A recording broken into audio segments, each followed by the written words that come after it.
Iyon oh. Yan ang pogi ko ngayong araw mga kauslog-isimo oh. Medyo nadagdagan ng kaunti pag ako'y naliligo. Isang taon, isang bisis akong maligo rito ay pag ako'y na dito sa bukid.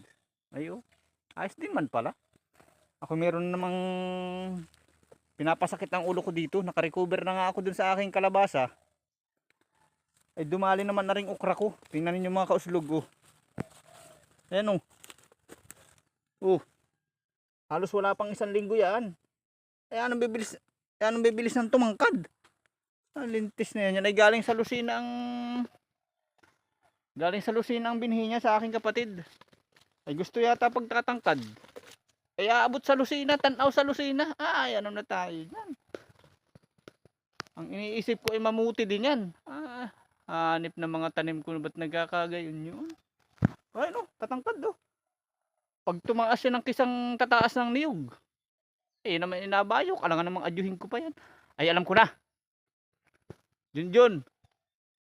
Isabay mo na rin sa pangangawit mo din eh. At may mga tuyo na rin naman oh, ayan oh. Bahala na kitang mag-usap sa kwan. Kung magkaanong perperaso. Ayan oh yan. Ang matindi pa niya, baka mas tumaas pa sa niyog mga ka-oslog.